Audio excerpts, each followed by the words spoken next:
What up? Welcome back. I got some new things. So I ordered a bunch of stuff from, well, it's from Amazon, but all Rode things. We got the AI1 audio interface to plug the NTG1 into, new shotgun mic, or old shotgun mic, because they're up to NTG5, but it's like $700, so I didn't go with that one. And the NTH 100 headphones. These are actually new. They only came out a few weeks ago, I'm pretty sure, and they're very nice. So I'm going to go over basic features of all of them, and then how I've got them set up and how I've been using them. So starting out with the NTG1, this is a shotgun microphone. I think it's fairly old because they are up to NTG5, which has a lot more features, but you know, for my purposes, I don't think it's really worth getting the full featured one that is pretty new, whereas this one has been out for a while, and it sounds probably almost as good. Now, being a shotgun microphone, it is very directional, so you do want to have it pointed pretty much straight at you. So currently I have it boomed right here. So that's why the audio in this clip sounds different, because we're using the Video Mic Go 2, which I did the last video about, so go watch that if you haven't. Now, regarding features, there's not really much to this mic. It's an XLR input. There is an optional high pass filter on the low end, so that can just be turned on or off. I think it's set at like 80 Hertz or something like that.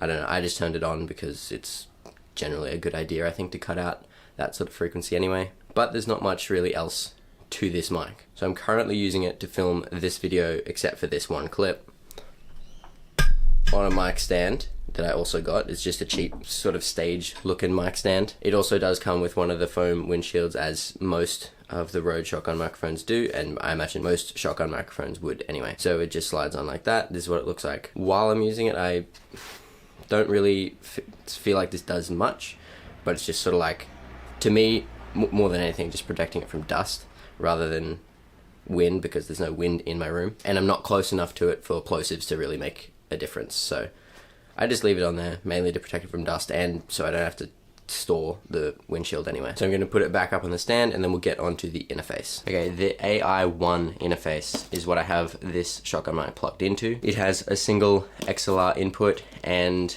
a 1/4 inch headphone output, and also dual speaker outputs on the back, but you can only use one of the outputs at a time, so you can either go speakers or headphones. I don't have speakers with 1/4 inch plugs, so that's fine. My speakers are just cheap ones that plug into my other interface. The AI1 has two knobs on it, one obviously for microphone gain. I think with the latest firmware update you can go up to 60 dB of gain, and the other knob controls the output of your headphones.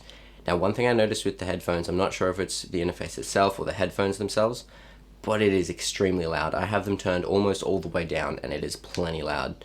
If I turned it up to halfway, it's too loud. I would not want to listen to that, so I don't even know what it would sound like all the way up. And both of the knobs act as a button as well, so you can press the microphone button to toggle phantom power, which is required for a condenser microphone like the NTG1. If I was running a dynamic microphone like my other microphone that you can see up in the back there, the AT2040, it would not need phantom power, so I would not have that enabled. And the headphone volume button is used to toggle on direct monitoring, so you can directly monitor from the mic into the headphones, so there's no delay, which is very nice. It's so much nicer talking and hearing yourself with a zero delay, so it just sounds like you're hearing your voice as you're saying it. But when there's that slight delay, it's very annoying, which I do deal with most of the time because I put everything through the Wavelink software on my Wave XLR. And this is the interface itself. I've had to just unplug it, so I'm again running on the Rode Video Mic Go 2 because my NTG1 was plugged into the AI1 interface. So we can see here, there's the XLR input, headphone out, and then the two knobs to control them. On the back we have our two speaker 1/4 inch jacks and the USB-C port to plug directly into your computer. Now we'll get on to the headphones, the NTH 100s. Now the new Rode NTH 100s are mainly designed for creating content of any sort, like music or video or podcasts. So they're extremely accurate, and that's one of the things I really noticed. Even just listening to music, you can hear everything on these. They are closed back headphones, so they are very different feeling to my PC38Xs that I've been using for the last however many months. It was a very stark contrast going from open back headphones where I can hear myself talking really clearly, and then I put these on and I sound very muffled to myself because there's not that sound being able to bleed in through the back of the ear cups. Now, they do have quite a few really helpful features. One, the adjustment here is lockable. So you twist that, you can then move it, and then you can just twist it back down and lock it. You can never accidentally adjust the headband of your headphones, so that is very nice. They have a very comfortable material on both the headband and the ear cups, so it's just very comfortable. I don't know how else to describe it. They do have, I can't remember the name of the fabric that they use, but it's some fancy new one that is apparently meant to keep it cooler, I think, but I don't know how well that works. They are relatively heavy, so that's one thing to keep in mind, is the headband is metal, so they're gonna be a little heavier. They're significantly heavier than my PC38Xs. Another cool feature is you can plug the cord into either ear cup, so you don't have to be limited to having only the cord on the left side, because if for some reason they're plugged in on your right side, whether your PC is over there or your interface is over there, you could just plug it into the right side, so then you don't have the cables crossing across. So that's very nice. They also have very clearly marked left and right in case you forget or something, but also the shape of the ear cup, as you can see, is not round. It's very triangular almost. It's a rounded triangle, so it's a very unique shape, but it fits pretty well around your ears, so that's a plus. Now the cord that comes with it is a 2.4 meter, very high quality cord. It doesn't seem to tangle at all, which is very nice. It has a 3.5 millimeter end on both ends, but it also comes with a 1/4 inch adapter here, so this just screws on or off. It's threaded right here, so you can screw it on to plug it into the interface, which is how I have it now, and I'll talk about the issues I had with that in a second. The other end also screws in slightly, but it's just to lock it into the headphone. So as you plug it in, it goes in and you twist, and then it's locked, and then you can't pull it out. It is locked in. So that's another good feature, that you just can't accidentally pull the headphone cable out of your headphones. Now just really quickly gonna go over how I have everything connected. So with the AI1, we have the NTH 100s plugged directly into them, and then this XLR cable runs all the way to that mic right there. That's the NTG1. Normally I'll have it on this arm right here, so I can switch between it during stream.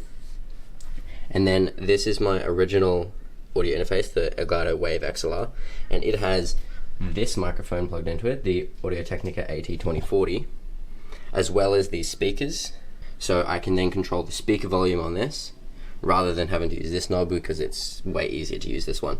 I can also use my Stream Deck to control each microphone. So this is my AT2040, this is the NTG1, this is actually the audio coming through the camera when it is plugged in. So this would control the video mic going through the camera and then into the PC.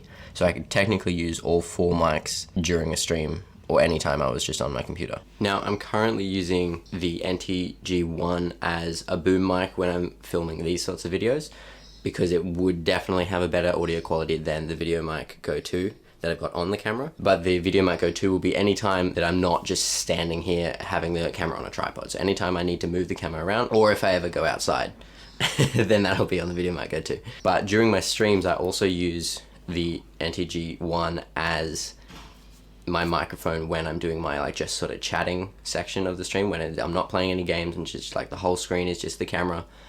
And I have that mic just because it sounds a bit more natural, and it doesn't require me to have a dynamic microphone in my face, because I'm not really doing anything else that'll affect the sound quality of it. Whereas when I'm playing games, you don't want to be hearing the clicks and stuff with my controller or keyboard. So this type of mic would not be great for that. So that's why I still use the dynamic mic for that. And also it is nice to be able to switch between microphones depending on what I'm doing. Now, when it comes to issues with any of these products, first of all, the headphones, I've had a couple of issues with it just not working sometimes, and it's taken a while to get them to work occasionally. There was one time it just would not play any sound, and I didn't know why. But I think I might have figured out most of the issues. The major issue that I had was I could not get concurrent input and output from the interface. Either the headphones would work and the mic wouldn't, or the mic would work and the headphones wouldn't. But I looked it up just earlier today, and apparently that issue is caused if the format of the audio is not exactly the same of the two, because it uses the same line as the input and output, so they needed to be identical for it to work, both of them